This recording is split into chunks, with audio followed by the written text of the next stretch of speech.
Je suis Arthur Belaïnguessan et je suis le gérant de ABN Group. ABN Group qui est une entreprise de confection de tenues professionnelles et de communication visuelle. En 2019, la Côte d'Ivoire va compétir la Coupe d'Afrique des Nations. Je décide de sortir un maillot pour montrer non seulement mon savoir-faire, mais surtout pour me faire remarquer. Donc je fais appeler le maillot supporter officiel. Donc déjà le nom attire l'attention de plus d'un. Tout le monde veut chercher à savoir si c'est le maillot officiel pour supporter et tout ça. Donc depuis la première aventure avec le t-shirt My Côte d'Ivoire, j'ai eu la chance d'avoir comme mentor le lead vocal du groupe Magic System qui sans hésiter a porté mon t-shirt, qui m'a ramené des clients de qualité. Et moi initialement, je n'avais pas prévu de faire du chiffre sur cette collection. C'était vraiment pour me faire connaître et j'avais fait 50 pièces édition limitée pour offrir à des personnalités. Et donc quand ils portent, ça fait boum. Et donc par la suite, je me retrouve en train de produire malgré moi.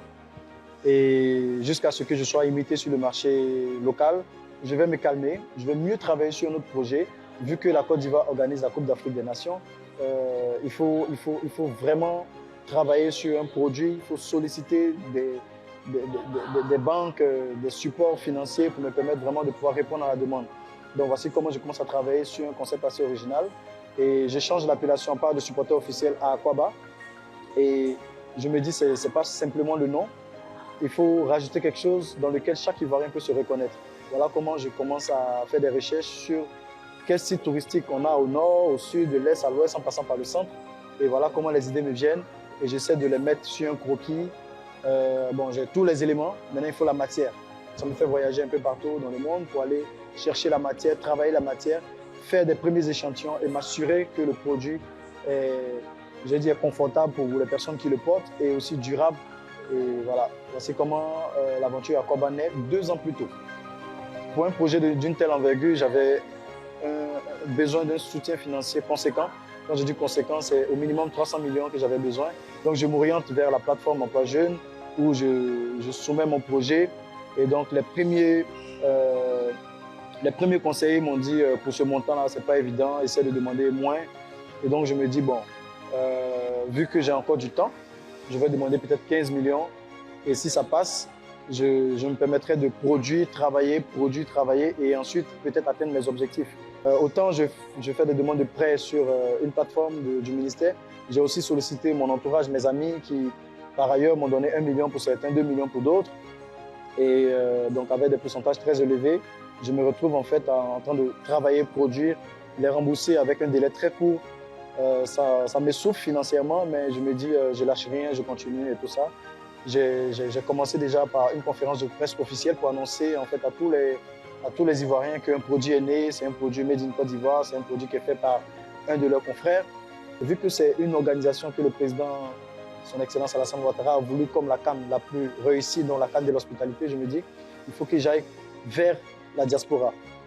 Donc, je fais une conférence de presse aussi en Guinée-Conakry, je fais une conférence de presse au Maroc, je fais une conférence de presse à Dubaï, je fais une conférence de presse en France, en Allemagne, en Suisse.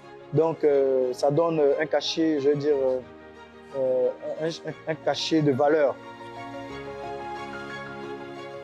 Le 12 janvier 2024, alors que la CAN donc débutait, c'est en ce moment-là que je reçois en fait le financement du ministère qui vient quand même pour accompagner, je veux dire, ce projet-là. Et le projet, je veux dire, se fait remarquer de la plus belle des manières parce qu'il est non seulement original, il est éclatant. Je continue l'aventure avec des productions allant de 5 000 à 10 000 maillots. La difficulté que je rencontre dans ce processus, c'est que la demande, elle est là, mais je n'ai pas la capacité de réagir. Donc j'ai fait plusieurs fois de rupture de stock ici à Aéria, avec le partenaire également, le groupe SPCA avec City Sport, Go Sport, qui vient aussi avec des commandes allant de 5 000 à 10 000 maillots, qui devient le vendeur officiel du maillot Aquaba. Et donc c'est une fierté pour moi de pouvoir intégrer ce groupe mythique qui, depuis des années, vend que de grandes marques. Le produit il est vendu à 25 000 francs, c'est un tarif homologué sur le territoire national. Il n'y a pas que des t-shirts, en plus des maillots, on a des suites à capuche pour l'hiver, on a des carrés de soie que j'ai sortis, j'ai fait des échappes Aquaba pour souhaiter la bienvenue à ces personnes-là qui franchissent ce tarmac ivoirien.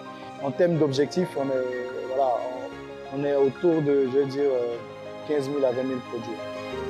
Avec l'aventure Aquaba, c'était plein de rebondissements. Plein de rebondissements. Je dis comme notre équipe nationale d'ailleurs, parti de 4-0, devenu champion. C'est parti de beaucoup de frustration, de refus, à aujourd'hui un produit qui s'est imposé aux Ivoiriens. Alors, si j'ai un message à passer à la jeunesse ivoirienne, eh bien, à toute la jeunesse entreprenante en Côte d'Ivoire, c'est de leur dire de ne rien lâcher. Il faut juste croire en son projet. Il faut emmener les gens à adhérer au projet. Il faut prendre toutes les critiques, je veux dire, comme des remarques constructives pour améliorer son projet.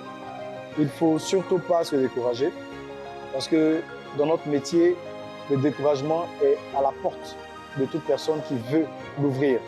Donc, tant que la porte reste fermée, il faut rester focus.